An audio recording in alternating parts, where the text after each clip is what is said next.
ahnaf.com, www.asnaf.com.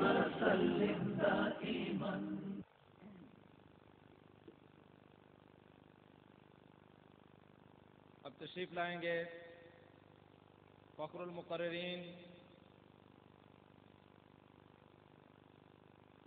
خطیب اہل سنت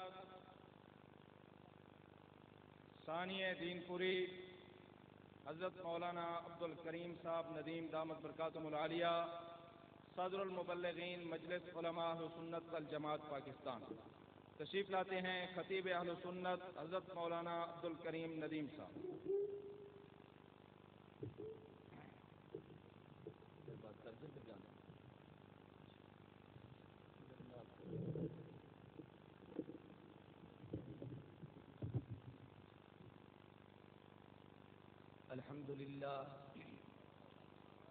الحمد لله وكفى والصلاة والسلام على سيد الرسل وخاتم الأنبياء.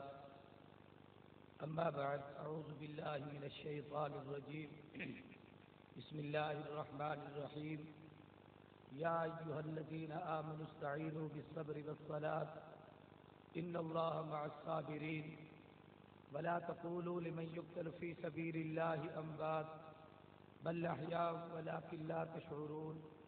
وَلَنَبْلُوَنَّكُمْ بِشَيْءٍ مِّنَ الْخَوْفِ وَالْجُوعِ وَنَقْصٍ مِّنَ الْأَمْوَالِ وَالْأَنفُسِ وَالثَّمَرَاتِ وَبَشِّرِ الصَّابِرِينَ الَّذِينَ إِذَا أَصَابَتْهُم مُّصِيبَةٌ قَالُوا إِنَّا لِلَّهِ وَإِنَّا إِلَيْهِ رَاجِعُونَ.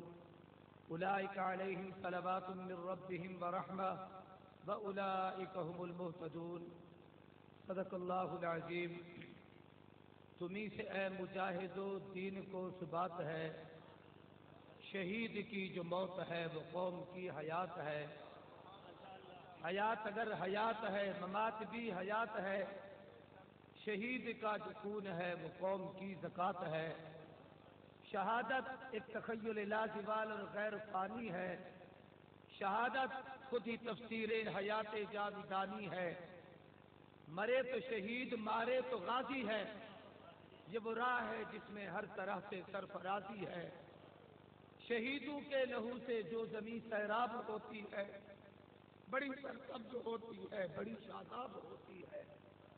شہادت کی حقیقت کو سمجھتے ہیں خدا والے، شہادت اس کی خوب دے گئے ہیں کربلا والے. کٹا کر گردنیں بتلا گئے یہ مسجد لال والے، کہ طاقت کے سامنے جھک نہیں سکتے خدا والے.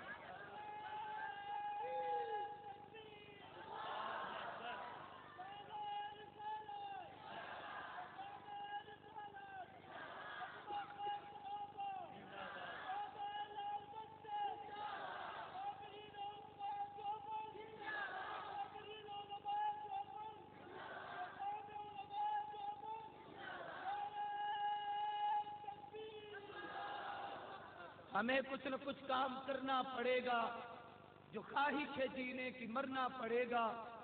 چڑھاؤ نہ یوں دار پہ اہل حق کو، تمہیں مسندوں سے اترنا پڑے گا. اگر جرم ہے دین حق کی حفاظت تو یہ جرم 100 بار کرنا پڑے گا. یہ عظمت باطل دھوکہ ہے، یہ سطرت کافر کچھ بھی نہیں. مٹی کے کھلونے ہیں سارے، یہ کفر کے لشکر کچھ بھی نہیں. اللہ سے ڈرنے والوں کو طاقت سے ڈرانا مشکل ہے، اگر خوف خدا ہو دل میں تو یہ کسر و کیسر کچھ بھی نہیں. اغیار سے کہہ دو پیش کرے اخلاص مروت کی دولت، کردار سے قومیں بنتی ہیں، افکار کے چکر کچھ بھی نہیں. اسلام اگر منظور نہیں، قرآن اگر دستور نہیں، پھر لعنت اس آزادی پہ یہ ملک یہ لشکر کچھ بھی نہیں. مسلمانوں سنبھل جاؤ، سنبھل جانے کا وقت آیا. بہت سوئے ہو تم، اب ہوش میں آنے کا وقت آیا. جلا ڈالی تھی تم نے کشتیاں اندلس ساحل پر، مسلمان پھر تیری تاریخ دہرانے کا وقت آیا. جہاں سے 313 چلے تھے تم مسلمانوں، انہی ماضی کی راہوں پر پلٹ جانے کا وقت آیا.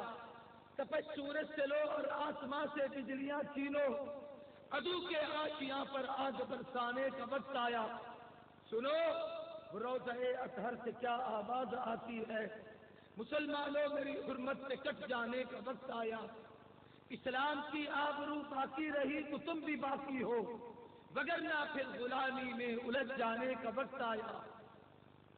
اٹھو مایوسیوں کی زندگی سے موت بہتر ہے، امی مر کر حیات جاویدہ پانے کا وقت آیا۔ سب حضرات عقیدت اور محبت کے ساتھ نماز والا درود شریف عبادت کی نیت سے اونچی آواز سے پڑھ لیں۔ اللہم صلی علی محمد وعلی ابراہیم وعلی آل اللہم بارک علی محمد وعلی آل۔ انتہائی لائق سب تعظیم و تکریم فقیہ ملت استاد العلماء حضرت اقدس مفتی حبیب الرحمان صاحب درخواستی دعوت برکاتہم العالیہ، مجاہد اسلام حضرت مولانا پیرجی سیف الرحمان صاحب درخواستی دعوت برکاتہم العالیہ، لائق سب تعظیم و تکریم اکابر علماء کرام، واجب الاحترام برادران اسلام، بزرگوں، دوستوں، بھائیوں اور میری گفتگو سننے والی باپردہ باعظمت مائیں، بہنیں اور بیٹیاں، آج کا یہ عظیم الشان پروقار سالانہ تاریخ ساز جامعہ عبداللہ ابن مسعود کا اجتماع الحمدللہ نماز جمعہ سے پہلے سے شروع ہے، نماز جمعہ کے بعد بھی یہ نشست جاری ہے، کل بھی پرسوں بھی 3 دن 3 رات مسلسل اکابر اسلاف اہل حق علماء شعراء قراء خطباء تشریف لاتے رہیں گے، مجھ کو اور آپ کو حق سناتے رہیں گے۔ شاید یہ جامعہ سے اعزاز ہے کہ پاکستان کی تاریخ میں اتنا بڑا عظیم اجتماع دینی مدارس کے حوالے سے اور اتنے دن تک اور دن رات کی اتنی بڑی نشستیں کسی جگہ پر نہیں ہوتی، یہ اس ادارے کا اعزاز ہے۔ میں سمجھتا ہوں کہ دین پور شریف کی روحانی شخصیات شیخ الاسلام حضرت درخواستی کی دعائیں اور پھر اسی طریقے سے ہمارے استاد حضرت شیخ الحدیث مولانا شفیق الرحمان صاحب درخواستی، حضرت مفتی صاحب اور ان تمام علماء اور دائیں بائیں بیٹھے ہوئے ان بزرگوں کی محنتوں کا نتیجہ ہے۔ اللہ ان کی اس کاوش کو قبول و منظور فرمائے، آمین کہیں۔ میں حضرت قاری صاحب کی تشریف آوری تک بڑی مختصر، ضروری اور اہم قسم کی گفتگو کرنا چاہتا ہوں۔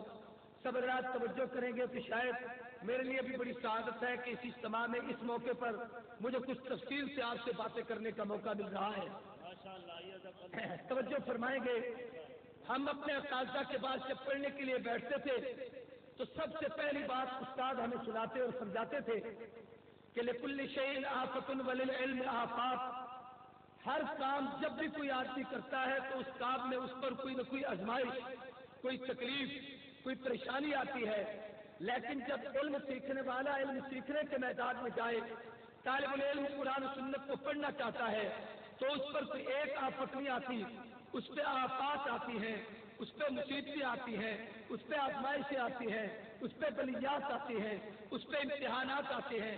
اس پر اگر غور کیا جائے تو اتنی آزمائشیں علم والوں پر کیوں، قرآن والوں پر کیوں، سنت والوں پر کیوں، مساجد والوں پر کیوں، مدارس والوں پر کیوں؟ اس کا اللہ کے محبوب نے پہلے اشارہ فرما دیا تھا، ان العلماء ورثۃ الانبیاء وان الانبیاء لم یورثوا دینارا ولا درہما۔ لوگوں، علماء نبوت کے وارث ہیں، نبوت کا ورثہ علم ہے، دراہم و دنانیر نہیں، یہ علم نبوت کے وارث بنتے ہیں۔ اور جب کوئی کسی چیز کا وارث بنتا ہے، باپ کے وقت بیٹا باپ کی جائیداد کا وارث بنتا ہے تو وہ صرف مال کا وارث نہیں بنتا، زمین کا وارث نہیں بنتا، رقبے کا وارث نہیں بنتا، اس کے مکان کا وارث نہیں بنتا۔ توجہ سے سمجھنا، جیسے چیزوں کے لینے کا وارث ہے ایسے باپ کے قرض چکانے کا بھی وارث ہے، اس کے قرض چکانے کا بھی۔ اونچی بات سے اگر اس کے ذمے سے باپ کے ذمے فرض ہو، اس کو ادا کرنے کا بیٹا ذمہ دار ہے، اس کے ذمے سے قرض ہو ادا کرنے کی وہ اولاد ذمہ دار ہے، اس کی کوئی وصیت ہو اس کا پورا ذمہ کرنے کی وہ اولاد وارث ہے۔ اس لیے کہ جیسے وہ مال لینے کی وارث ہے ایسے قرض چکانے کی وارث ہے۔ علماء صرف نبوت کے علم کے وارث نہیں، جو چیز نبی کے ساتھ وابستہ ہوتی ہے وہی چیز علم نبوت والوں کی طرف منتقل ہوتی ہے۔ اگر نبوت کا ورثہ علم ہے، علماء کے حصے میں علم ہے، نبوت کا ورثہ تبلیغ ہے، علماء کے حصے میں تبلیغ ہے، نبوت کا ورثہ جہاد ہے، علماء کے حصے میں جہاد ہے، نبوت کا ورثہ شہادت ہے، علماء کے حصے میں شہادت ہے، نبوت کا ورثہ قید و بند کی صحبتیں ہیں، علماء کے حصے میں قید و بند کی صحبتیں ہیں۔ جو چیز نبی سے امت کی طرف منتقل ہوتی ہے اس کا سب سے پہلا مصداق اس امت کے علماء ہوتے ہیں. اور حدیث پاک میں آتا ہے اللہ کے نبی نے فرمایا اشد البلاء الانبیاء، سب سے بڑی آزمائشیں، سب سے زیادہ تکلیفیں انبیاء پر آئی.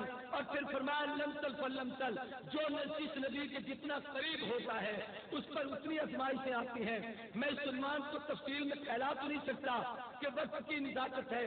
اگر انبیاء کی آزمائشوں کو دیکھیں حدیث کی کتابوں میں آتا ہے محبوب نے فرمایا جو مجھ سے پہلے نبی آئے ایسے پیغمبر بھی آئے ہیں جن کو شہید کیا گیا.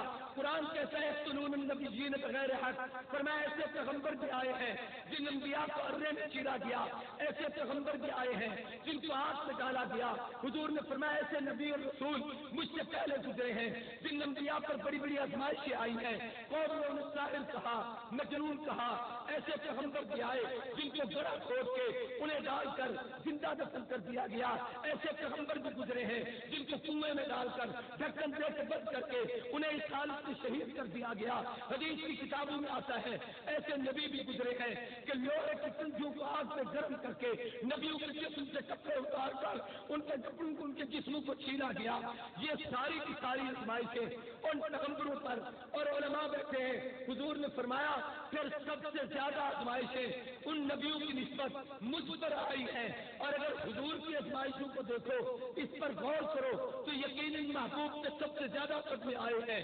اگر پہلے پیغمبر شہید ہوئے ہیں نبی کی آنکھوں کے سامنے، پیغمبر کا سدا چچا سید الشہداء اسد اللہ اسد الرسول جان کے کئی حصے ہوتے ہیں، جان شہادت نوش کرتے ہیں. حضور کے 70 صحابہ بدر میں شہید ہوتے ہیں. 700 قرآن کے حافظ القاری نبی کے سامنے شہید ہوتے ہیں. رحمت کونین صلی اللہ علیہ وسلم کو اگر قید کی سعود سے پہلے انبیاء تو اگر جیلوں میں ڈالا گیا تو حضور اکرم صلی اللہ علیہ وسلم نے قید کی سعود سے جھیلی. اور کتابوں میں آتا ہے کہ اتنی بڑی تکلیفیں برداشت کی، اتنی شوق سے جھیلی کہ میں اور آپ اس کا تصور نہیں کر سکتے.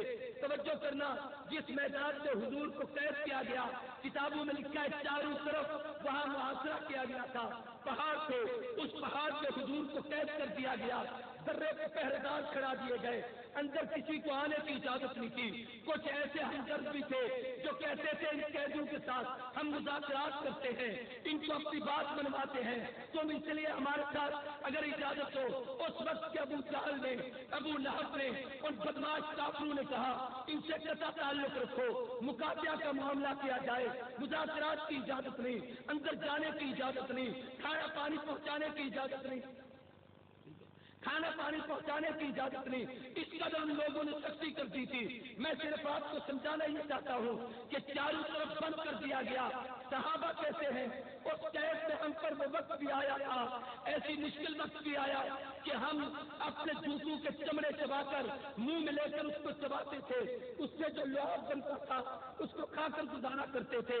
صحابہ کہتے ہیں ہم پہ اتنا مشکل وقت بھی آیا کہ جس وقت ہم اس قید بند کی صحبتوں میں تھے کہ ہمارے بچے بچتے تھے، بلکتے تھے، سسکے بھرتے تھے، ہم اپنی کانوں میں انگلیاں دے کر ڈال کر اٹھ کے چلے جاتے تھے.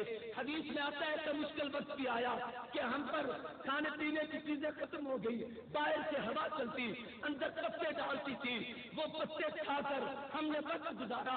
اور اگر تاریخ پر غور کرو تو علماء کی طرف جب یہ بات منتقل ہوئی ہے، حضرت مفتی صاحب گواہ ہے، مولانا نصیر صاحب گواہ ہے، مولانا عبد العزیز نے راضی عبد الرشید کے جنازے پر یہ بات کہی تھی کہ جب ہم پر پانی بند کر دیا گیا، کھانے کی چیزیں بند کر دی گئی، بجلی بند کر دی گئی، گیس بند کر دی گئی، ہمارے بچے بلکتے تھے، بچے ہچکے بھرتے تھے، سسکے بھرتے تھے.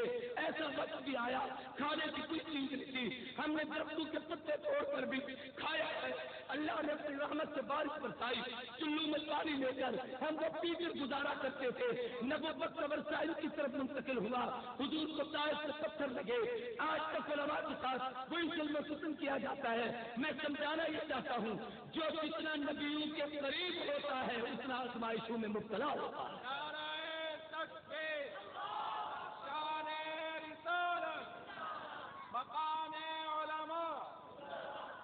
یہ مت سمجھیے کہ کوئی جبہ کبا پہن کے بیٹھا بیٹھا ہے، کوئی دستار لے کے بیٹھا ہے، کوئی اسمبلی کا ممبر بن کے بیٹھا ہے، کوئی اقتدار کے ساتھ دائیں بائیں سلامیاں کرنے والا بیٹھا ہے، وہ سمجھے شاید میں وقار میں ہوں۔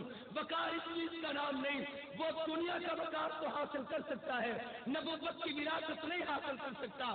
نبی کا سچا وارث وہ ہے جسے علم نبوت بھی اسے حاصل ہو اور علم کے ساتھ عمل نبوت بھی حاصل ہو۔ جو مسائل پیغمبر نے برداشت کیے ہیں، جب تک امت کے علماء ان سے نہیں گزریں گے اس وقت تک کامیاب نہیں ہو سکتے۔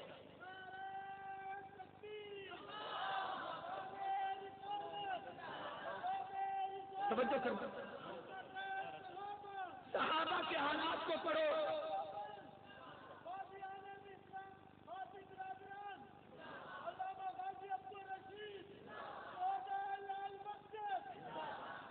توجہ سے بات کو سمجھنا، صحابہ کی زندگی کو پڑھو۔ نبوت کا جتنا کورس اتنی آزمائشیں، ابو بکر کو اتنا مارا گیا، ناک کی ہڈی ٹوٹ گئی، چہرہ خون ستر ہو گیا، جسم خون میں لطپت ہو گیا، 3 دن کے بعد ہوش آیا، زبان پہ پہلا جملہ تھا ما بال حبی رسول اللہ، زنیرہ کی آنکھیں نکالی گئی، ابو فقیہ کی پسلیاں توڑی گئی، بلال کے سینے پہ پتھر رکھ کے گردن میں رسیاں ڈال کے مکے کے بازاروں میں گھسیٹا اور پیٹا گیا۔ یہ سب کچھ صحابہ نے برداشت کیا، لیکن پیغمبر کے مشن کو نہیں چھوڑا، نبوت کی تحریک کو نہیں چھوڑا، پیغمبر کی شان کو نہیں چھوڑا، نبی کی عظمت سے دور نہیں ہوئے۔ جس کو جتنا قرب ملا ہے وہ اتنی آزمائشوں میں آیا ہے۔ علماء کی طرف جب یہ بات منتقل ہوئی تو امت کا سب سے پہلا فقیہ، امت کا سب سے پہلا امام، امت کا سب سے پہلا مجتہد، امت کا سب سے پہلا مقتدا امام اعظم نعمان بن ثابت ابو حنیفہ، جس نے 13 لاکھ مسائل کا استنباط کیا، فقہ حنفی کو مرتب کیا، جس نے اتنی بڑی دین کی خدمت کی، جب اس پر آخری وقت آیا، جیل کی کوٹڑی میں ہے، سامنے حاکم ہے، لوگ کہتے ہیں اکیلے تھے اس لیے مار کھا گئے۔ یاد رکھو ابو حنیفہ تو فقہا کا زمانہ تھا، 40 محدث اس کی مجلس میں بیٹھتے تھے، بڑے بڑے امام موجود تھے، لیکن جیل میں ابو حنیفہ اکیلے تھے۔ ایک ہو حاکم کے سامنے ڈٹ جائے، ایک ہو طاقت کے سامنے ڈٹ جائے، ایک ہو جبر کے سامنے ڈٹ جائے، ایک ہو طاقت کے سامنے ڈٹ جائے، پھر اللہ غیبی مدد بھی کرتے ہیں، عظمت بھی کرتے ہیں۔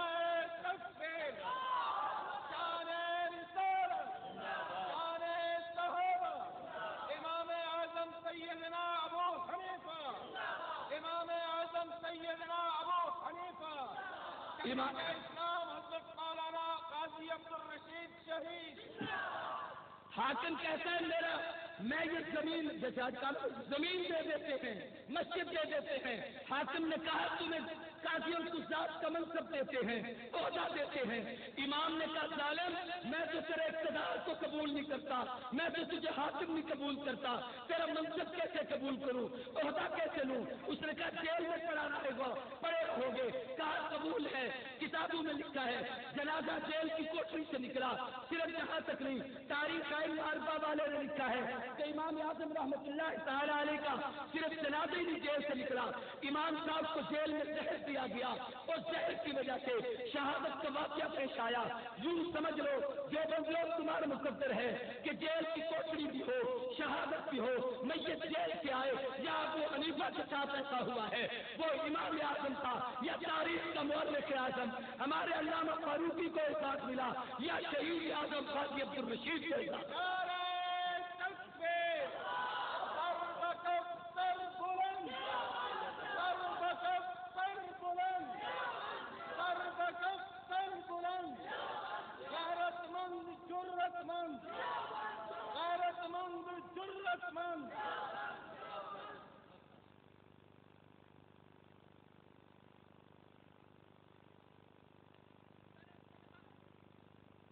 اقتدار کے مقابلے میں ہے، میں ان کے تفصیلی واقعات بھی سنانا چاہتا۔ یہ لوگ مدارس میں پڑھاتے ہیں، ائمہ کے حالات بتاتے ہیں، ان سے پوچھے ان کے بازو توڑ دیے گئے، نماز کے لیے ہاتھ نہیں اوپر اٹھا سکتے تھے، ایسے کھڑے رہتے تھے۔ اب بھی کئی ماضی ان کی ابتدا میں ایسے نماز پڑھتے ہیں، اکیلا تھا، طاقت کے مقابلے میں ڈٹا۔ احمد ابن حنبل کی سیرت کو پڑھو، اکیلا تھا، حاکم کے مقابلے میں کھڑا ہو گیا۔ اگر مجھے علماء اجازت دے تو جس وقت بادشاہ نے کہا احمد اپنے موقف بدلو، تو احمد نے اس وقت حاکم کے ساتھ دائیں بائیں کرسیوں پہ براجمان، بڑی بڑی پگڑیوں والے، جوتوں والے، بستاروں والے، عظمتوں والے، اقتدار والے بیٹھے تھے، اور وہ امام احمد بن حنبل کو سمجھانے لگے، احمد بات تیری سچی، احمد موقف تیرا سچا، احمد کہتا تو حق ہے لیکن اکیلا ہے، طریقہ صحیح نہیں۔ توجہ ہے کہ نہیں؟ احمد کہتا تو سچ ہے لیکن اکیلا ہے، تیرا طریقہ صحیح نہیں ہے۔ بھائی کیا طریقہ ہے؟ احمد نے بھی کہا چلو مجھے بتائی دو۔ انہوں نے کہا طریقہ یہ ہے کہ اب ان کی مانو، حکمرانوں کی اب ان کی مان لو، اس لیے کہ جان بچانا ضروری ہے۔ یہ بھی تو فتوے ہوتے ہیں، جان بچانا ضروری ہے۔ احمد نے عجیب جملہ کہا، اس نے کہا حکمران علماء کرام، جو ان مولویوں کی بات ہے یہاں نہیں، جن کے لیے انہوں نے کہا تھا، کہا علماء کرام تمہارے جبے سبے کی ساری عظمتیں تمہیں مبارک، لیکن یاد رکھو ہمیں مصلحت آمیزی سکھانے والوں، ہمیں مصلحت کے سبق دینے والوں، ہمیں اکیلا کہنے والوں، تمہیں جان کی پڑی ہے۔ میرے نزدیک ایمان بچانا ضروری ہے، قرآن بچانا۔ تاریخ گواہ ہے، ان مولویوں میں سے کسی نے کہا یہ کوئی عزت ہے کہ مار کھا رہے؟ امام نے کیا جواب دیا تھا؟ امام نے کہا ظالم، تجھے غلط فہمی ہے کہ شاید تجھے نشست مل جائے، تو قیادت سنبھال لے، تو لیڈرشپ پہ آ جائے، تو بڑا قائد بن جائے گا، یہ تجھے غلط فہمی ہے۔ عظمت اس کا نام نہیں، عظمتوں کے فیصلے جنازے کرتے ہیں۔ پوچھو تاریخ سے، احمد ابن حنبل کا جنازہ اٹھا، اکیلے آدمی کا جنازہ جب سامنے آیا، 20 لاکھ آدمی، اس دور کی بات ہے جب میڈیا کا دور نہیں تھا، اس دور کی بات ہے جب ذرائع ابلاغ نہیں تھے، اس دور کی بات ہے جب نشریاتی ادارے نہیں تھے، اس دور کی بات ہے جب ریڈیو ٹی وی اخبارات کا زمانہ نہیں تھا۔ اکیلا آدمی لاکھوں کے مقابلے میں جب اس کی میت سامنے آئی، 20 لاکھ آدمی امام کا جنازہ پڑھنے والا تھا، وہ لوگ ابھی دور تھے جو جنازے میں پہنچ نہیں سکے، جو غائب تھے، 20 لاکھ غیر مسلم ہندو اور سکھ احمد ابن حنبل کے جنازے کو دیکھ کر کلمہ پڑھ کر مسلمان ہو گئے۔ عظمت ان کے حصے میں آتی ہے، جنازے عظمتوں کے فیصلے کرتے ہیں۔ وہ لشکر تک صحرا، وہ رجحان سے 20-25 کلومیٹر دور، کشمیر سے 20-25 کلومیٹر دور، مولانا اس علاقے کے بیتاج بادشاہ بیٹھے ہیں، مولانا سیف الرحمان صاحب۔ ان لوگوں سے پوچھے حضرت مفتی صاحب اپنی پوری جماعت کرے، یہ مولانا نسیم اور دیگر حضرات، یہ قرا اور اساتذہ، وہ اس میت کے جنازے پہ پہنچے، ایک دن ایک رات پہلے پہنچ گئے تھے، جہاں پانی نہیں تھا، جہاں کھانے کی کوئی چیز نہیں تھی، جہاں رہائش کا کوئی انتظام نہیں تھا۔ رات کو اخبار کرے تو سوائے مچھلی اور پھول کے وہاں کچھ نہیں، لیکن دنیا کہاں سے آئی، لوگ کہاں سے آئے، مجمع کہاں سے آیا، اتنا بڑا اتحام تھا، اتنا بڑا رش تھا جس کی انتہا تھی۔ بلکہ ان لوگوں نے مجھے بتایا ہے کہ اس وقت کیفیت یہ تھی، 4 دن کے بعد جب غازی کو تبوت سے باہر نکالا گیا، خون رس رہا تھا، چل رہا تھا، سیکورٹی کے اہلکار، پولیس کے سپاہی اپنے جیبی مال دے کے کہتے تھے خدا کے لیے خون ہمیں لگا کے دو، یہ خون ہم اپنے پاس شہادت سمجھ کے رکھیں گے۔ اللہ تیری تقدیر کے سب کے جاؤ، کیسا بے نیاز رب ہے۔ اس جنازے میں کوئی قداور شریک نہیں ہوا، کوئی بڑا لیڈر نہیں گیا، کوئی پلیڈر نہیں گیا، رب چاہتے ہی ایسے تھے کہ یہ نہ آئے جنازے میں وہ آئے جن کو ان کے ساتھ ہم کرتے ہیں۔ شہدائے اسلام، شہدائے اسلام، شہدائے لال مسجد، حضرت مولانا غازی عبدالرشید شہید، مدارس عربیہ۔ میت جب قبر میں دفن کی گئی، اتنا بڑا اتحام تھا، لوگ آ رہے تھے، 3 دفعہ قبر سے باہر نکالا گیا کہ لوگ زیارت کرنا چاہتے ہیں۔ جس ساتھی نے آخر میں اتارا ہے کہ آخری دیدار کے لیے چہرے سے کپڑا ہٹایا، غازی کے لبوں پہ مسکراہٹ شروع ہوئی۔ تبدیل کے بعد سے لے کر کل کی خبریں اخبار میں آج 25-30 دن ہونے والے ہیں، اس کی شہادت کو ابھی تک اس کی قبر سے خوشبو آ رہی ہے۔ میں جس وقت گیا تھا، ایک ہفتہ گزرنے کے بعد علماء کے سنت اور وقت میرے ساتھ تھا، جب ہم وہاں پر گئے جو یہ ہوا چلتی تھی پورا ماحول مؤثر ہو جاتا تھا، میں اٹھتی تھی۔ رب عظمتیں بتاتا ہے کہ اکیلا ہو طاقت کے سامنے ڈٹ جائے، خدا زندگی دے تو عزت کی دیتا ہے، شہادت دے تو عظمت کی دیتا ہے۔ باتیں لمبی ہو جائیں گی۔ آج رات عشاء کے بعد اسی نشست پہ جہاں میں بیٹھا ہوں، ہمارے مرشد استاد العلماء شیخ الحدیث و تفسیر حضرت مولانا شفیق الرحمان سے درخواستی دامت برکاتہم العالیہ بخاری شریف کی آخری حدیث پڑھائیں گے، سبق دیں گے۔ یہ بخاری کون تھا؟ علماء سے پوچھو۔ 7.5 لاکھ حدیث کے ذخیرے سے چھانٹ کر جس نے 7,500 حدیث کے ذخیرہ جمع کیا اور اپنے سے اللہ کے محبوب تک پوری سند بیان کی۔ اور ایسے نہیں، ہر حدیث کو لکھنے کے لیے مفتی صاحب سے پوچھے، کتابوں میں لکھا ہے 2 رکعت نماز نفل پڑھتے تھے، وضو کرتے تھے، غسل کرتے تھے، کپڑے تبدیل کرتے تھے، پھر بیٹھ کر حدیث کو لکھا کرتے تھے۔ اتنا بڑا آدمی آخر میں اکیلا، آخر میں بخاری تنہا ہے۔ حاکم کہتا ہے میری بات مان، میرے بیٹوں کو پڑھانے کے لیے آ۔ امام نے کہا یہ دنیا کے نظام ہوتے ہیں کہ بڑوں کے لیے سکول اور ہیں، چھوٹوں کے لیے اور ہیں۔ دین کے نظام میں حاکم ہو محکوم ہو ایک ہی چٹائی پہ بیٹھے گا، یہاں پڑھاؤ۔ اس نے کہا مولوی بات نہیں مانتا تو ہاتھی پہ لٹکا دوں گا۔ امام نے کہا دین کو تیرے سامنے جھکانا نہیں چاہتا، دین کو سر بلند رکھنا چاہتا۔ بادشاہ وہ کچھ شریف ہوگا، اس نے کہا چلو میں اتنی لچک پیدا کرتا ہوں، یہاں تو کوئی لچک نہیں تھی، اس نے کہا میں اتنی لچک پیدا کرتا ہوں میرے بیٹے تیرے پاس آ جائیں گے، غریبوں کے ساتھ نہ پڑھانا، اکیلا پڑھانا۔ امام نے کہا جو حق پہ ہوتا ہے اس میں لچک نہیں ہوتی۔ وہ آخر وقت تک اپنی بات کہتا ہے۔ اس نے کہا یہ تو ہو سکتا ہے کہ کٹھے بیٹھے تنہائی بھی کھاؤں گا۔ اس نے کہا ملک بدل کر دوں گا۔ اس نے کہا ملک سے نکل تو جاؤں گا لیکن قرآن کو نہیں جھکاؤں گا، نبی کی سنت کو نہیں جھکاؤں گا۔ آج علماء سے پوچھنا، امام بخاری کے حالات میں لکھا ہے رمضان المبارک کی آخری تاریخ تھی، حاکم نے وطن سے بے وطن کر دیا، باہر نکلے ہیں، عجیب کیفیت تھی، اللہ سے دعا مانگی، مولا جتنی تیرے دین کی خدمت کر سکتا تھا میں نے کر دی ہے، لیکن عرش والا اب اس زمین پہ جینا میرے لیے مشکل ہو گیا ہے، اب مجھے سنبھال لے۔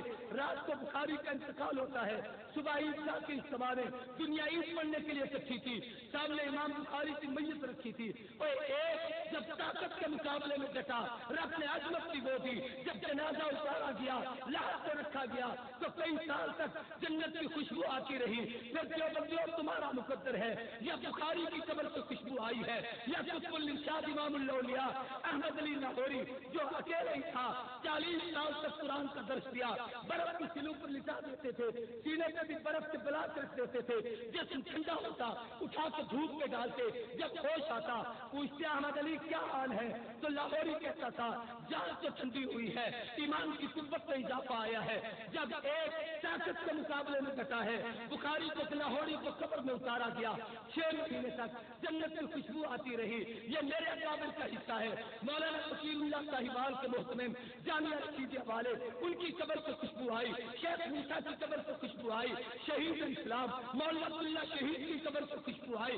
یا پھر آج مجاہدوں تمہارا تخیل، تمہارا مقتدا، تمہارا پیشوا، تمہارا رہنما، اور اس وقت پوری امت پر احسان کر کے جانے والا غازی عبد الرشید ہے جس کی قبر سے اب بھی خوشبو آ رہی ہے۔ نعرہ تکبیر، شہدائے اسلام، شہدائے اسلام، میں تھوڑا سا مسجد۔ توجہ کرو تو میں بات کو سمیٹ کر قریب لے آتا ہوں۔ میں نے موضوع یہ شروع کیا تھا کہ جو نبی کے جتنا قریب اس پہ آزمائش اتنی، اور پھر وہ قریب اگر ایک ہی ہو تو عظمت بڑی، ایک ہو تو عظمت، سارے بولو عظمت ہے۔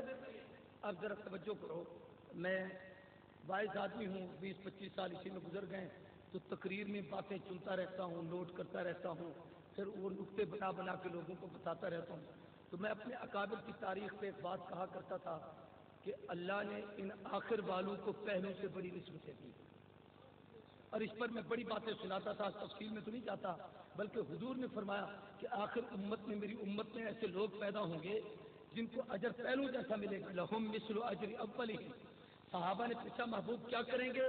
فرمایا وہ 3 کام کریں گے، یامرون بالمعروف وینہون عن المنکر ویقاتلون اہل الفتن، نیکی کا حکم دیں گے، برائی سے روکیں گے اور فتنوں کے ساتھ قتال کریں گے۔ یقاتلون، وہاں یہ نہیں ہے کہ فتنوں سے مصالحت کریں گے، وہاں یہ بھی نہیں ہے کہ فتنوں سے بیٹھ کے مذاکرات کریں گے، وہاں یہ بھی نہیں ہے کہ فتنوں کے لیے الیکشن لڑیں گے، وہاں یہ بھی نہیں ہے کہ جمہوریت پر فیصلے کریں گے۔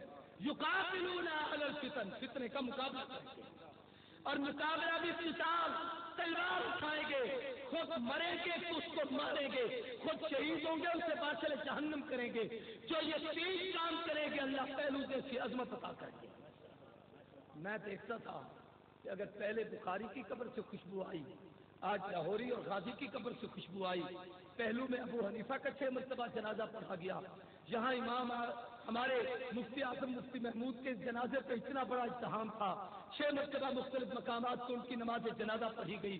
پہلے لوگوں نے اپنے حضرت کلانی کو دیکھا تھا جو حافظ الحدیث کہلایا ہے، اس دور میں شیخ الاسلام عبداللہ درخاستی کو دیکھا جسے امت کے علماء نے حافظ الحدیث کہا، پہلو میں احمد بن حنبل کو دیکھا جو قرآن کی عزت کے لیے اس قدر استقامت سے کھڑا ہوا، اپنی جان پیش کی، دنیا نے اسے امیر عظیمت کہا۔ اس دور میں تاریخ نے مولانا حق نواز شہید کو، عائشہ کے دوپٹے کی عزت کے لیے اپنی جان پیش کرنے والے کو تاریخ نے امیر عظیمت کہا ہے۔ پہلو میں امام مالک گزرا ہے جو 17 سال تک نبی کے روزے کے سائے میں بیٹھ کے حدیث پڑھائی ہے۔ میرے اکابرین میں شیخ الاسلام سید مدنی ہے جس نے 17 سال تک بیٹھ کر حضور کے روزے کے سامنے حدیث رسول پڑھائی ہے۔ بڑی تصدیقیں تھی، بڑی نسبتیں ہیں، بڑی باتیں ہیں، لیکن میں کبھی سوچتا تھا کربلا کی داستان ہم بہت بیان کرتے ہیں، کوئی نسبت یہاں سمجھ میں آتی نہیں تھی، لیکن غازی کے اس کردار نے کربلا کا فیصلہ بھی سکھایا ہے، کربلا والوں کا مشن بھی سمجھایا ہے۔ کربلا کے معاملے میں روافض اور خوارج ان دونوں کے عقیدوں کو دور کر کے اہل سنت کے مسلک کی ترجمانی کرتے ہوئے غازی نے اپنا کردار بھی پیش کیا۔ تھوڑا سا توجہ کرو تو شاید میں سمجھا سکوں۔ غازی اکیلا تھا؟ نہیں، حسین اکیلا تھا۔ کہہ دو حسین، توجہ کرنا، میں مسلمان ہوں، صحابہ پر کی تردید، توہین، تنقید کو کفر سمجھتا ہوں، لیکن موقف کی بات کر رہا ہوں۔ حضرت حسین کے ساتھ کوئی قداور صحابی نہیں تھا، بلکہ وہ تھے جن نے کہا نہ جائیں، روکنے والے تھے، ان کی باتیں اپنی جگہ پر تھیں، لیکن حضرت حسین اپنے موقف پہ کیوں ڈٹے، اس پر ایک بات سمجھانا چاہتا ہوں۔ ہمارے شیخ حضرت سید نفیس شاہ صاحب دامت برکاتہم العالیہ کی کتاب ابھی چھپی ہے، الامام الحسین، پچھلے دن نے مجھے ہدیہ پیش فرمائی۔ اس کتاب میں ایک روایت ہے کہ حضرت حسین کو جب بڑے بڑے اجلہ صحابہ نے کہا کہ آپ ایسا کیوں کر رہے ہیں، تو حضرت حسین نے فرمایا تمہارے لیے جائز ہو نہ ہو، لیکن مجھے خواب میں اللہ کے نبی نے حکم دیا ہے، میں تو مامور ہوں، میں تو جاؤں۔ توجہ سے سمجھنا، مفتی جی تیرا فتویٰ اپنی جگہ کہ خواب پر شریعت کے مسائل کا دار و مدار نہیں، یہ بھی کسی کراچی کے مفتی نے فتویٰ دیا تھا، میں تنقید نہیں کر رہا، میں مسئلہ سمجھا رہا ہوں۔ لیکن پیغمبر علماء سے مسئلہ پوچھے، یہ بھی تو علماء بیٹھے ان سے پوچھے کہ اگر آقا خواب میں کسی کو نظر آئے اور حضور ایسا حکم فرمائے جو شریعت کے حکم سے نہ ٹکراتا ہو، تو اور کسی کے ذمہ فرض ہو نہ ہو، جس نے خواب دیکھا ہے اس پہ عمل کرنا فرض ہے۔ یہ علماء سے تحقیق کرنا۔ غازی کو خواب پہ حکم دیا گیا، مولانا عبد العزیز نے دیکھا، اور کئی بچوں کے خواب اب بھی بناتے، عائشہ نے پچھلے مہینے میں عجیب پوری داستان چھپی تھی، وہ بچی کہتی اللہ کے نبی نے کہا کہ میری امت میں ان علماء کو کیا ہو گیا ہے کہ شریعت کو مست کیا جا رہا ہے، اللہ کے نبی کے احکامات کو ختم کیا جا رہا ہے، اگر ان میں حمیت نہیں تو میری بیٹیوں تم ہی غیرت کر دو۔ ان کے ذمہ فرض تھا، غازی پہ واجب تھا، مولانا عبد الرشید پہ ضروری تھا، ان مجاہدین پہ ضروری تھا، انہوں نے اپنا کردار پیش کیا۔ اگلی بات، حضرت حسین وہاں توجہ کرنا، جتنے عرصہ چلتے رہے اور محصول رہے، کسی کو کوئی نقصان نہیں دیا. کہہ دو کسی کو کوئی نقصان. اور میں کہتا ہوں اقتدار والوں، تم بتاؤ تمہاری لائبریری کا ایک برقع بھی غائب ہو جائے، بتاؤ تمہاری ایک فائل بھی گم ہوئی ہو، بتاؤ تمہارا ایک کاغذ بھی گم ہوا ہو. ہمیں انتہا پسندی کے تانے دینے والوں، انتہا پسند تم ہو. ہم سے بڑا اعتدال پسند کون ہے؟ یہی قصور تھا ان کا کہ چہرے عورتوں کے پر انہوں نے دوپٹے ڈالے تھے. یہی قصور تھا ان کا کہ ان کی سبیل کو دوپٹہ پہنایا تھا. وہ تو میرے مرشد نے بھی بے نظیر کو پہنا دیا. یہ کوئی قصور نہیں. ہمارے اکابرین میں سے مولانا آزاد نے تو لیڈی ڈیانا کے سر پر بھی دوپٹہ ڈالا تھا. یہ تو ہمارے پیغمبر نے تو کافرہ خاتون کے سر پر بھی دوپٹہ رکھا تھا. یہ تو غازی نے نبوت کی سنت کو زندہ کیا.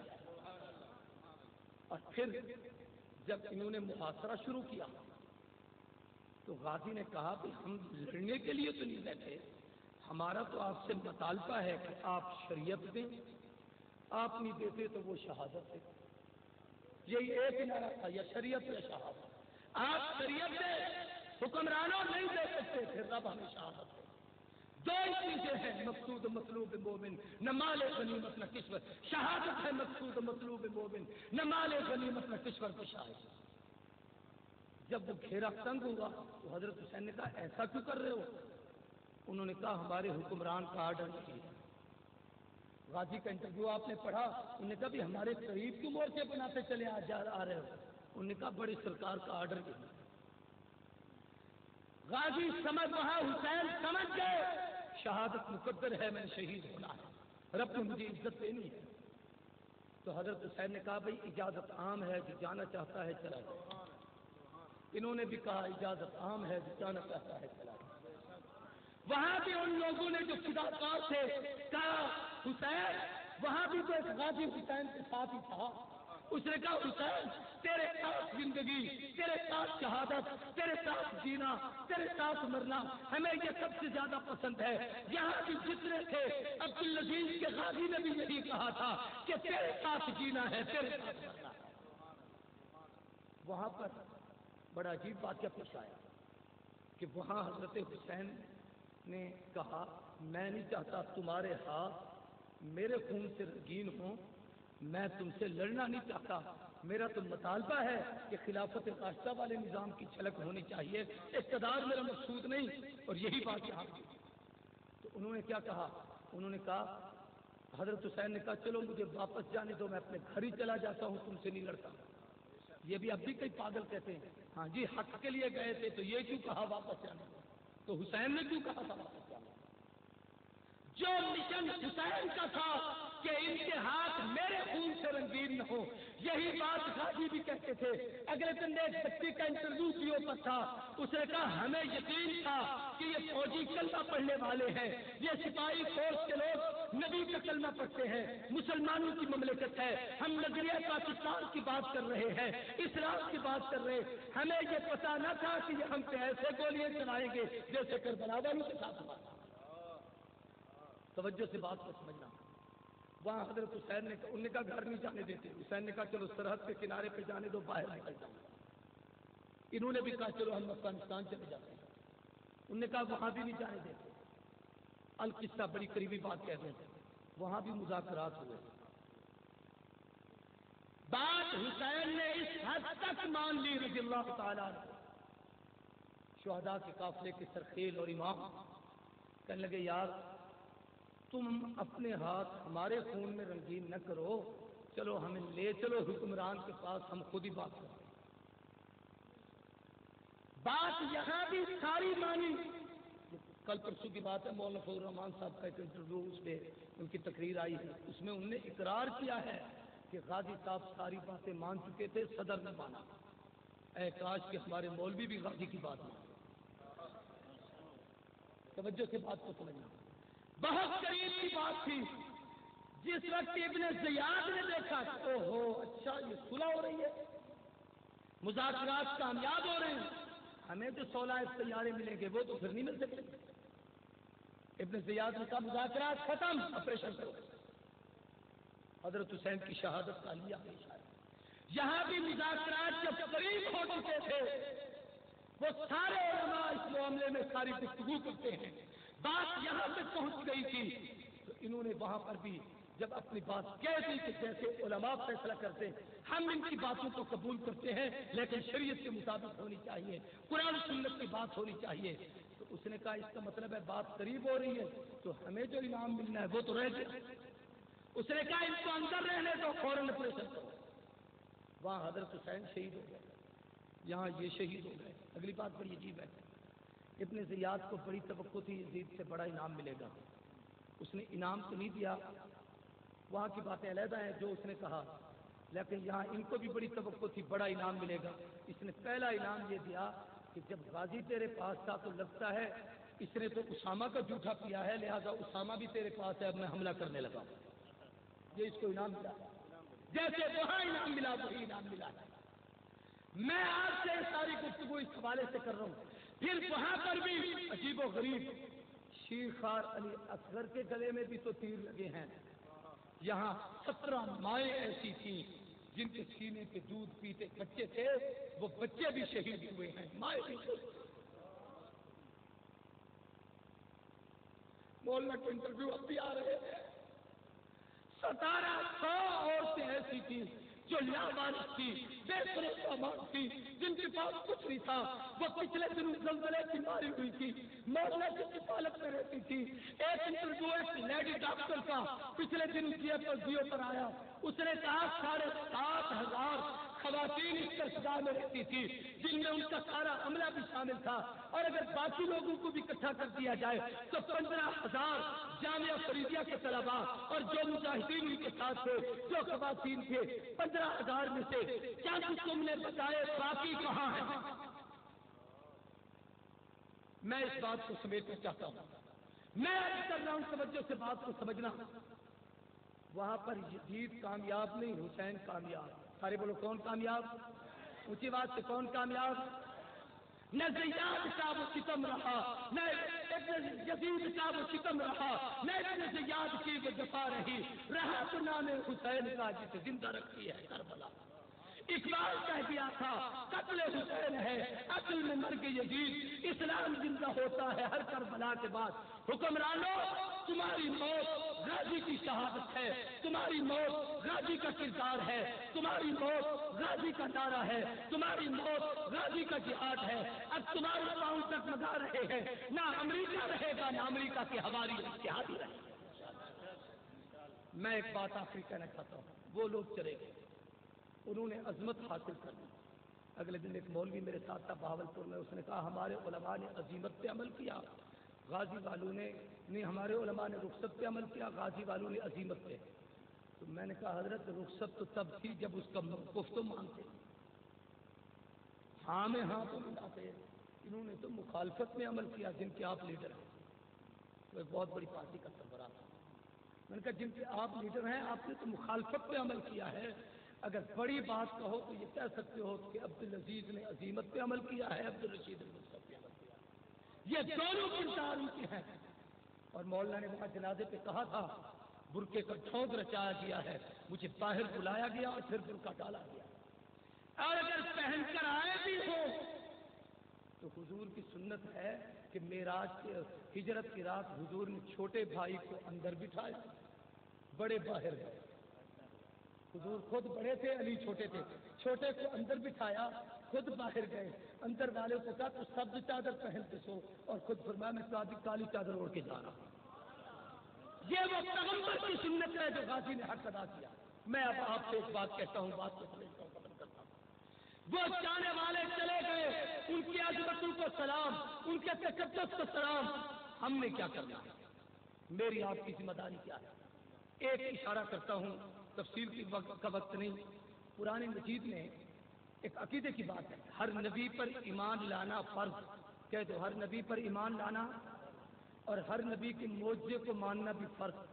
کہہ دو انبیاء کے معجزوں کو ماننا بھی, زور سے بولو توجہ, نبی کا انکار بھی کفر, نبی کے معجزے کا انکار بھی, زور سے بولو کفر. اب اگلی بات سمجھنا, نبی کی توہین بھی کفر, نبی کے معجزے کی توہین بھی کفر. اس پر قرآن کی گواہی ہے.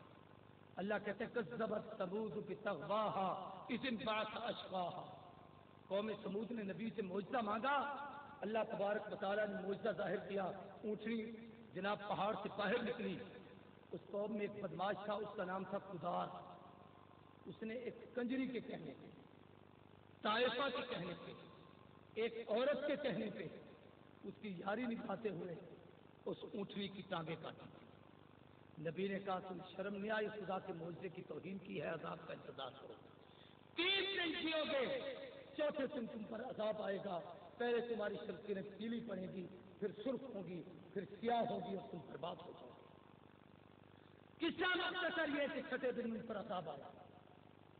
تو میں مسئلہ یہ سمجھانا چاہتا ہوں کہ جیسے اس معجزے کا انکار کفر ہے، اس کی توہین کفر ہے، تو حضور کی نبوت کے وہ معجزے جو قیامت تک اس امت میں باقی رہیں گے، دنیا کی کوئی طاقت ان معجزوں کو ختم نہیں کر سکے گی. ان میں سب سے پہلا معجزہ قرآن ہے. سارے بولو کون سا ہے؟ اونچی بات سے کہو. ایسا کو 2 قسم کے معجزے ملے، جس میں نبوت کے معجزے، نشن نبوت کے معجزے، جسم کے معجزے نبی تک محدود رہے. انگلی سے اشارہ کیا، چاند ٹکڑے ہوا، یہ ہاتھ کا معجزہ تھا. اب ہاتھ ہو تو چاند ٹکڑے ہو، لیکن نبوت قیامت تک ہے، رسالت قیامت تک ہے، خط نبوت قیامت تک ہے. اس لیے نبوت کے وہ معجزات قیامت تک باقی رہیں گے، رسالت کے معجزات قیامت تک باقی رہیں گے، خط نبوت کے معجزات قیامت تک باقی رہیں گے. ان میں سب سے پہلا معجزہ رب کا قرآن ہے. پوری دنیا کفر کو چیلنج ہے، قرآن کے مقابلے میں کتاب پیش کرو، کوئی دنیا کی طاقت نہیں پیش کر سکتی. قرآن پہ ایمان لانا فرض ہے، قرآن کا انکار بھی کفر ہے، قرآن کی توہین بھی کفر ہے.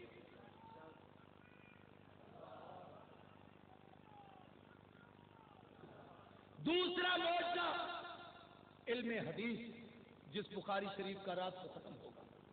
نبی کی زبان سے جو جو جملے نکلے، جس دن سے نکلے آج تک حدیث کی کتابوں میں محفوظ ہیں، حتیٰ کہ اقوال محفوظ ہیں، اقوال اعمال محفوظ ہیں، رحمت کونین صلی اللہ علیہ وسلم کی محفلیں محفوظ ہیں، ادائیں محفوظ ہیں حدیث کی کتابوں میں. تو علم حدیث بھی حضور کی نبوت کا معجزہ ہے. سارے کو علم حدیث حضور کی نبوت کا پہلا معجزہ کیا ہے؟ قرآن. دوسرا معجزہ کیا؟ زور سے بولو. علم حدیث. اور تیسرا معجزہ جو قیامت تک باقی رہے گا، بلکہ جس دن سے قرآن اترا اس دن سے لے کر اس وقت تک دنیا میں 1 سیکنڈ کا وقفہ نہیں گزرا قرآن نہ ہو اور دنیا رہی ہو. 1 سیکنڈ کا وقفہ نہیں گزرا حدیث نہ ہو اور دنیا رہی ہو. اس دن سے لے کر آج تک بالترتیب جو جاتا ہے اس کی مثال تو نہیں، لیکن ہر دور میں اکابر اور اسلاف علماء آئے ہیں اور انہوں نے اپنا کردار پیش کیا ہے، انہوں نے اپنا موقف پیش کیا ہے. اس دن سے لے کر آج کی اس نشست تک 1 سیکنڈ کا وقفہ دنیا میں نہیں آیا کہ کوئی عالم نہ ہو اور دنیا رہے. قیامت تک علماء کا وجود یہ نبوت کی وراثت بھی ہے. جیسے ہمارے پیغمبر کی نبوت ہمیشہ رہے گی، حضور کی وراثت ہمیشہ رہے گی.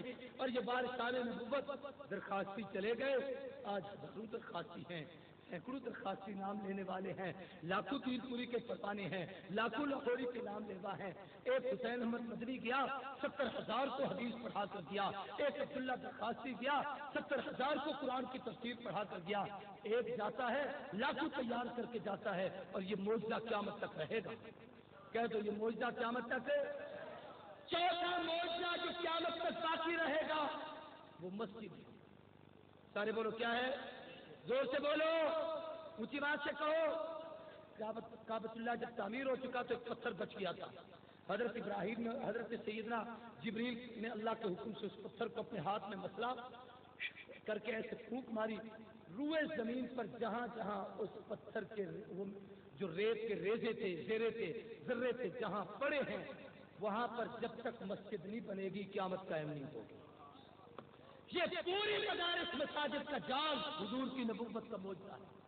اصحاب صفوہ والے چبوترے سے جہاں حضور پڑھاتے تھے وہاں سے لے کر آج کی اس جامعہ عبداللہ ابن مسعود کی درسگاہ تک، یا یوں کہوں عبداللہ بن مسعود نے جس جگہ بیٹھ کر سبق پڑھا اس درسگاہ سے لے کر جس درسگاہ کو آج اس کے نام کی نسبت سے بنایا گیا ہے اور اسے عبداللہ بن محمود نے سنگ بنیاد رکھی، وہاں عبداللہ ابن مسعود تھے. یہ 1500 سال کا تسلسل بتاتا ہے ایک سیکنڈ کا وقفہ نہیں گزرا کہ مدرسہ نہ ہو دنیا قائم رہی۔ یہ 5 معجزے میں نے بتائے، قرآن، حدیث، علماء، مسجد اور مدرسہ۔ کتنی؟ زور سے بولو، اونچی آواز سے کہو۔ اب میں آپ سے پوچھتا ہوں، شان کے لحاظ سے حضرت صالح علیہ السلام کی عزت اور شان زیادہ یا ہمارے نبی کی؟ زور سے بولو، ان کی حضور پر ایمان رکھتے زور سے، ہمارے پیغمبر کی۔ صالح علیہ السلام کی اونٹنی کی شان زیادہ یا خدا کے قرآن کی؟ صالح علیہ السلام کی اونٹنی کی شان زیادہ یا ہمارے نبی کی حدیث کی؟ زور سے بولو۔ صالح علیہ السلام کی اونٹنی کی شان زیادہ یا نبی کے وارث علماء کی؟ زور سے بولو۔ صالح علیہ السلام کی اونٹنی کی شان زیادہ یا اللہ کے گھر مسجد کی، کعبۃ اللہ کی؟ آج اس بدبخت کمینے بے غیرت امریکی مستقبل میں بننے والے صدر کا بیان آیا ہوا ہے کہ اگر ہم پر سر اقتدار آئے تو مکہ مدینے پہ حملہ کریں گے۔ کتوں کھوکو مت، اپنی زبانیں اپنے منہ میں رکھو ورنہ گدی سے کھینچ کے کتوں کے سامنے پھینکی جائے گی۔ ہر بچہ اس قوم کا غازی عبدالرشید بن کر دکھائے۔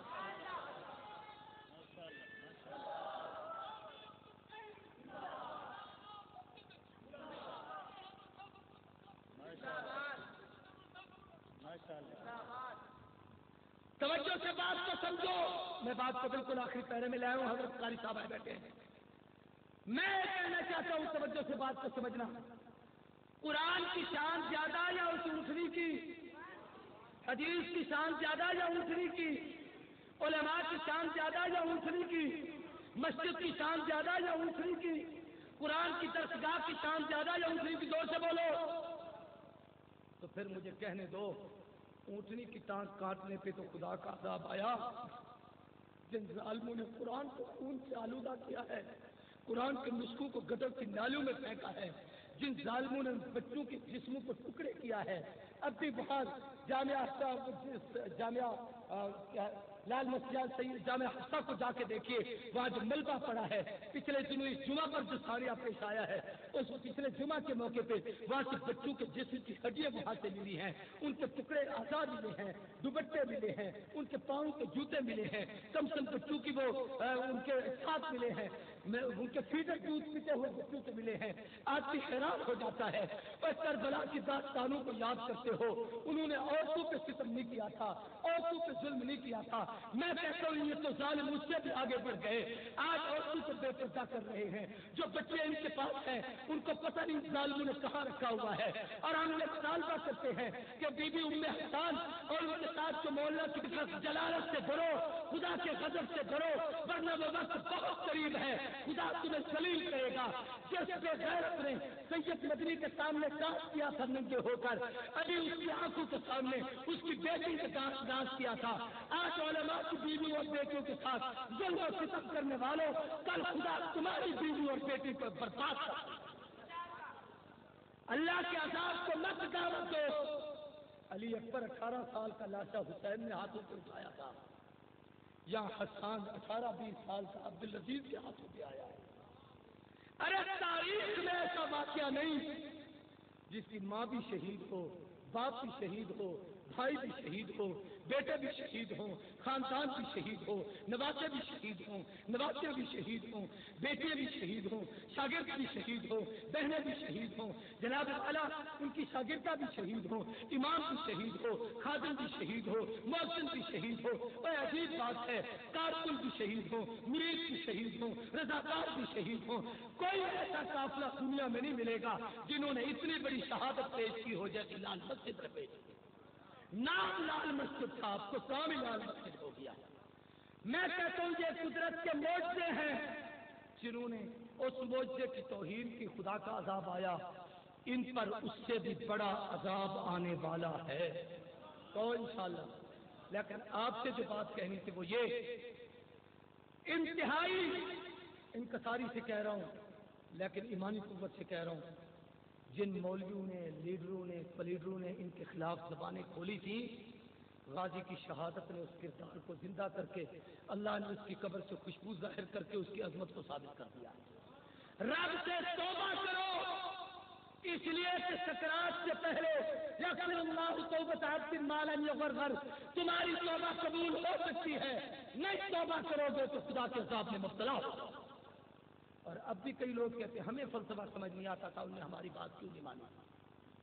تمہیں تو حسین کی بات ماننے کا بھی تو فلسفہ سمجھ میں نہیں آتا کہ حسین نے کیوں نہیں مانی۔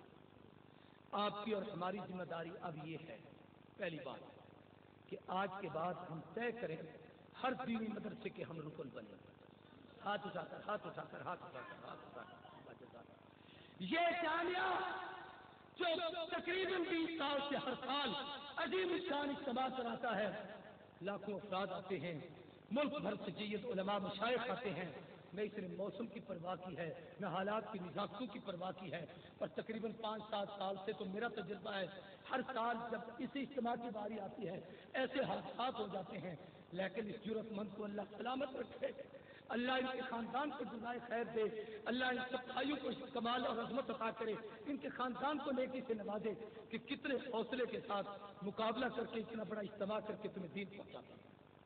دوسری بات یہ ہے کہ آج سے طے کرو کہ ہم اپنے بچوں اور بچوں کو علم دین پڑھائیں گے، ہاتھ کھڑا کر کے ہاتھ کھڑا کر کے ہاتھ کھڑا اور اونچی آواز سے لگا دیا۔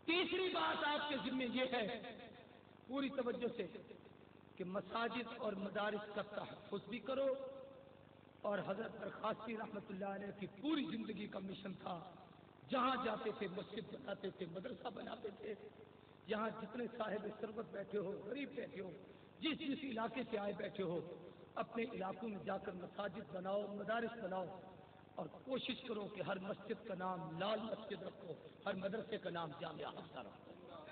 کرو گے ایسے؟ اور میں اس وقت تک جامعہ کے تھانے کے بعد کم از کم 4 مدرسے ایسے ہیں جن میں جامعہ حفصہ کے نام سے تھے، جہاں میں بخاری کی ختمات میں تقریبات میں گیا ہوں، یہ اللہ نے عزت بخشی ہے۔ میں بتانا ہی چاہتا ہوں کہ یہ مشن جاری کہہ دو انشاءاللہ۔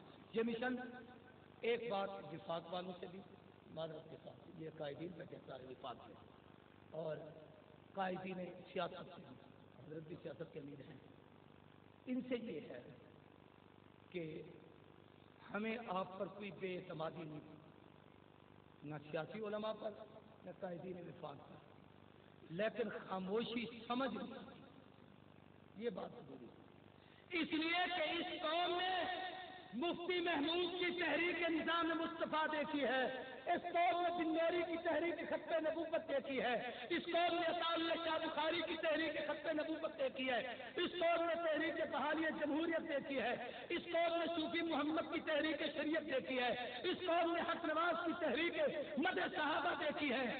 جب بھی کوئی ثانیہ پیش آتا تو قائد پہلے قوم کو اعتماد میں لیتا تھا، پھر اقتدار والوں سے مذاکرات کرتا تھا۔ ہمیں یہ سمجھ نہیں آتی کہ یہ قوم ابھی تک بے چین بیٹھی۔ بھائی آپ لوگ مطمئن بیٹھے؟ زور سے بولو، اونچی آواز سے۔ ابھی میں نے جمعہ پڑھا، جمعہ کے بعد بالکل یوم نوجوان 18 سال کی عمر کا، جہاد کے حوالے سے اس نے 5-7 ایسے سوال مجھ سے کیے۔ سچی بات یہ ہے کہ سوائے اس کے کہ مولوی ملا عباست کے چپ و شبد، میں نے اس کو جواب تو دیے لیکن دل میرا بھی نہیں گیا۔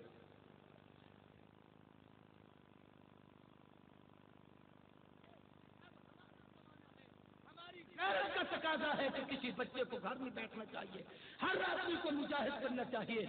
دلی دعا ہے اللہ اس ادارے کو ہمیشہ قائم رکھے۔ حضرت قاری صاحب کی تقریر سے پہلے میرے ساتھ میرا ہم سفر محمد سلیم مہر، جو آپ کے اس نشست کا بھی مہمان ہے، وہ بہترین خوبصورت اسی موضوع کی مناسبت سے کیا بات، شیخ کا حکم اور حضرت مولانا سیف الرحمان کا حکم تھا کہ توحید میں غازیوں کی عظمت، وہ اس حوالے سے کلام پیش کر دیں اور پھر اس کے بعد قاری صاحب کا بیان ہوگا۔